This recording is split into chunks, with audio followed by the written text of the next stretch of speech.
Умерла Бонни Тайлер.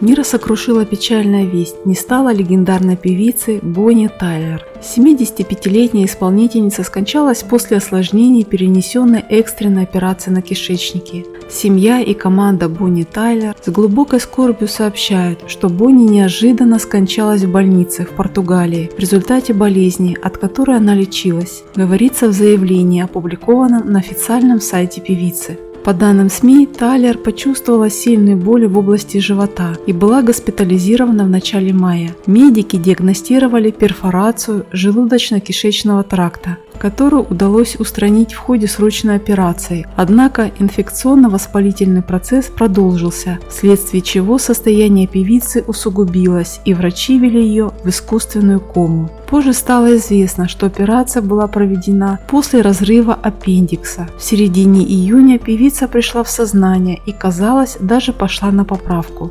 Однако позже состояние резко ухудшилось из-за развившейся инфекции. Врачи не делали никаких прогнозов, оставив исполнительницу под круглосуточным наблюдением.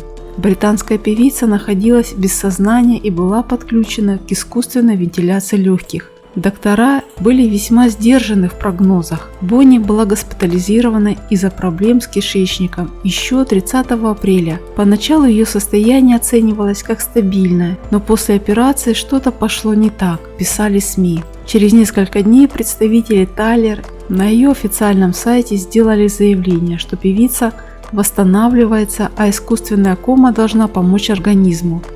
Мы опубликуем дополнительное заявление, когда сможем. Свое 75-летие певица, которую называют рок-легендой, встретила на больничной койке, но затем ее вывели из комы. Казалось, что состояние стабилизировалось, и сейчас везде просто необходим круглосуточный уход, чтобы восстановиться. Чуть позже команда Бонни вышла на связь и сообщила, что хоть Тайлер и пришла в себя после комы, состояние ее остается очень тяжелым и никаких прогнозов нет. Исполнительница все это время находилась в отделении интенсивной терапии. Бонни больше не в коме, но по-прежнему серьезно больна. Хотя ее состояние улучшается, процесс выздоровления идет медленно, рассказал тогда представитель исполнительницы в прессе. К сожалению, позже стало известно, организм все-таки не выдержал такой тяжелой нагрузки. Информацию о кончине исполнительницы сначала сообщила британская пресса, а затем новость подтвердили ее друзья и коллеги. Ваш голос останется в наших сердцах. Замечательная, фантастическая певица покинула этот мир. Ты была и всегда будешь иконой. Спасибо за вашу фантастическую музыку, написали комментаторы. Напомним, актриса стала известна на весь мир благодаря своему фирменному голосу с неповторимой хрипотцой. Настоящее имя звезды – Гейнар Хопкинс. Она родилась в июне 1951 года в британской деревне Скоен. Впервые на сцену Бонни Тайлер вышла в 1976 году. Тогда она представила композицию «Lost in France». Взлет звезды случился в 1980-1990-х годах, когда она записала несколько суперизвестных хитов. А в 2013 году певица представляла Великобританию на конкурсе Евровидения с композицией «Believe in Me». Тогда она заняла 19 место. Она набрала всего 24 балла.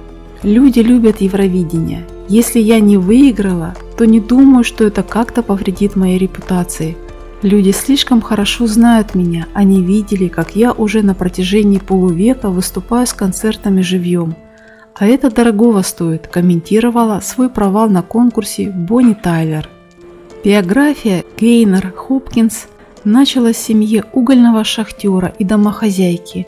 Помимо певицы воспитывались еще 3 дочери и 2 сыновей. Семья почитала музыку разных направлений. При этом каждый из членов семьи регулярно посещал протестантскую церковь. Школу Гейнар так и не окончила, семья жила в нищете, поэтому ей пришлось устроиться на работу в продуктовый магазин. По другой версии, она пела в ночном клубе. В молодости британка попала на конкурс вокальных исполнителей. Это было незначительное провинциальное мероприятие, на котором выступали преимущественно дилетанты. У Гейнер не было сильных конкурентов, и она с легкостью заняла второе место. Небольшая победа вдохновила, и Хопкинс решила стать певицей. Первое, что сделала Гейнер после участия в вокальном конкурсе, просмотрела объявление в газете и нашла вакансию бэк-вокалистки. Она прошла прослушивание, после чего ее приняли в состав молодежной группы. Продюсер Роджер Белл пригласил Гейнер в Лондон, а после помог подобрать звучное имя. Так появилась Бонни Тайлер.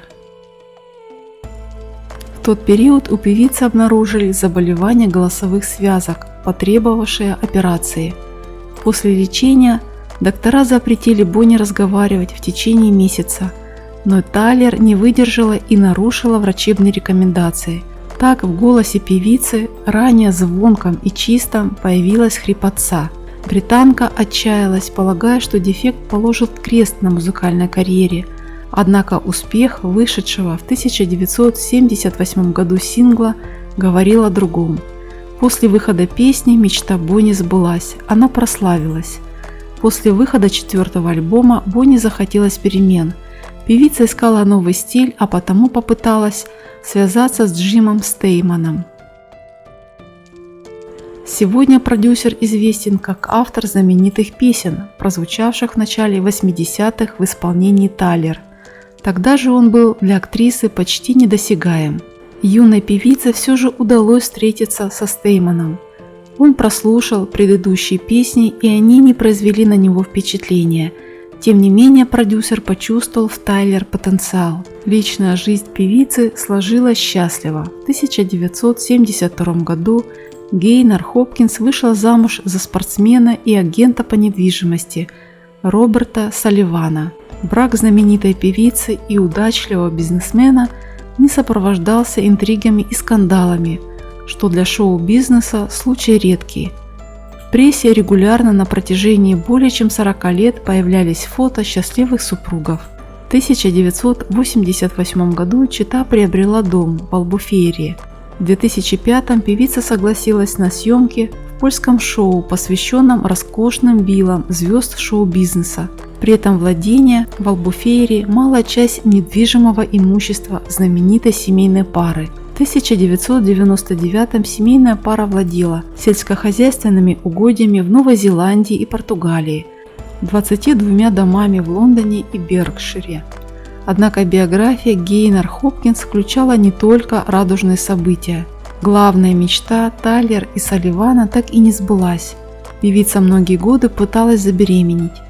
В 1990 году ей это удалось, но на 3-м месяце случился выкидыш. Все же в доме Тайлер часто раздавался детский смех. Певица поддерживала теплые отношения с братьями и сестрами. Родственники часто наведывались в гости с детьми. Сейчас поклонники Бонни Тайлер пишут: «Умерла легенда. Спасибо за великолепные песни, Бонни».